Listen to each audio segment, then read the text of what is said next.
انسي اي طريقة فول شفتيها قبل كده، علشان النهاردة في الفيديو ده هقولك ازاي تعملي طبق فول وهتحدى بيه اي حد. عمره ما هيسود منك، هيستوي معاك لاخر واحدة، وكمان القشرة دايبة دوبان. لما تعرفيش تعملي الفول هخليكي استاذة النهاردة في الفول من غير دماسة ومن غير غلبة. ازيكم حبايبي، عاملين ايه؟ يا رب كلكم تكونوا بخير. لايك وشير وسبسكرايب للفيديو علشان يوصل لكل الناس. يا ريت لاول مره يشرفني بالاشتراك ويفعل الجرس على الكل علشان يوصل له كل جديد. النهارده ان شاء الله بالفيديو بتاعنا هقول لكم ازاي تدمسي الفول من غير ما يسود منك، من غير دماسه، من غير نقع كتير. وهقول لك على حبايه الفول اللي تشتريها واللي تجيبيها علشان تدميس.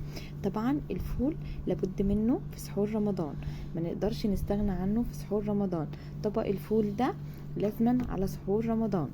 يلا حبايبي نشوف وصفتنا ونقول بسم الله الرحمن الرحيم. اللهم صل وسلم وبارك على سيدنا محمد وعلى اله واصحابه اجمعين. معانا هنا فول، تمام. الكميه اللي انت عايزاها كيلو، نص كيلو اللي انت عايزاه، الكميه اللي انت عايزاها دمسيها. انا جبت هنا كيلو فول، تمام. غسلته حلو ونقعته لمده 6 ساعات. انا جبت الفول وغسلته نقعته لمده 6 ساعات. عايزه تنقعيه من بالليل لتاني يوم الصبح، دي حاجه ترجع لك، تمام. بس انا نقعته 6 ساعات.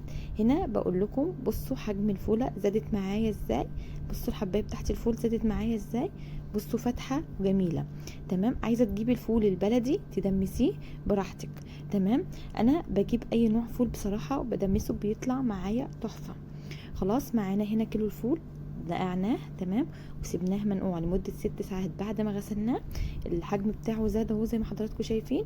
هنبدا ننزل بيه في حله فيها ميه مغليه، ميه تكون مغليه على النار، تمام. وهننزل بكوبايه عدس اهو زي ما حضراتكم شايفين كده. نزلنا بالفول، نزلنا بالعدس. هننزل بليمونه، ممكن تحطي الليمونه الصحيحه، ممكن تحطيها تقسميها نصين مش مشكله، تمام. ومعانا السر بتاعنا ربع معلقه صغيره كربوناتو ونص معلقه صغيره سكر. هو السر بتاعنا ده سر المطاعم اللي بيعملوه في المطاعم، تمام. وبيخلوا الفول كهرمان معاكي، جميل جدا، لونه فاتح، ما بيسودش منك، ما بتحصلهوش اي حاجه. هتشوفوه ان شاء الله في الفيديو بتاعنا النهارده. بس يا ريت اللي وصل معايا لحد هنا يحط اللايك، ما ينسنيش في اللايك. خلاص يا حبايبي، انا هنا كده سبته يستوي، تمام. بعد ما نزلت له المكونات بتاعتنا غلى اول غلوه، غطيت عليه الغطا بتاع الحله وكتمت عليه البخار ووطيت عليه النار شمعه زي ما حضراتكم شايفين. هنا جيت بعد 6 ساعات، تمام. بعد 6 ساعات من لما حطيته على النار قعد معايا 6 ساعات، تمام. هنا هبدأ خلاص استوى معايا، كشفت عليه لقيته استوى اهو. كل ما ينقص ميه منك ممكن تكشفي عليه الغطا وتحطي ميه مغليه، ما تحطيش اي ميه مغليه، تمام، علشان ما يسودش منك. بصوا كهرمان جميل جدا، لونه فاتح.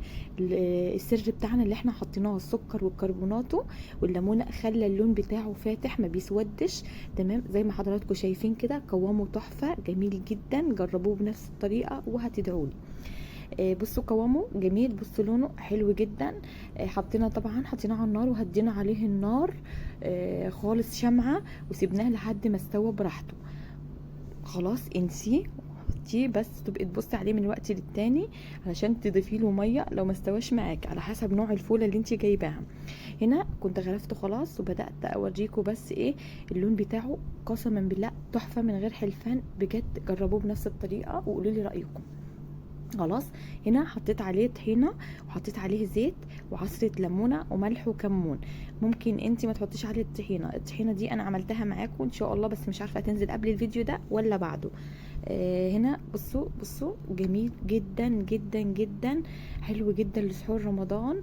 جربوه بنفس الطريقه وقولوا لي رايكم. هستنى رايكم في الكومنتات، هستنى تعليقاتكم الجميله، هستنى لايكاتكم. وصلوا الفيديو مليون مشاهده، وصلوا الفيديو لايكات كتير. عايزه جرس التنبيهات يتكسر، عايزه زر اللايك يتكسر، عايزه لايكات اشتراكات كتير كتير كتير.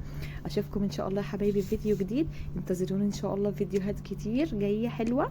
انتظروني. اقول لكم استودعكم الله الذي لا تضيع ودائعه. اشوفكم على خير في فيديو جديد، ورمضان كريم عليكم، وكل سنه وحضراتكم طيبين. مع السلامه. السلام عليكم.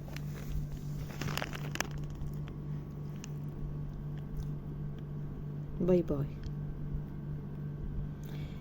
قبل ما تمشي حطي اللايك، اوعي تنسي اللايك، حطي اللايك. مع السلامه.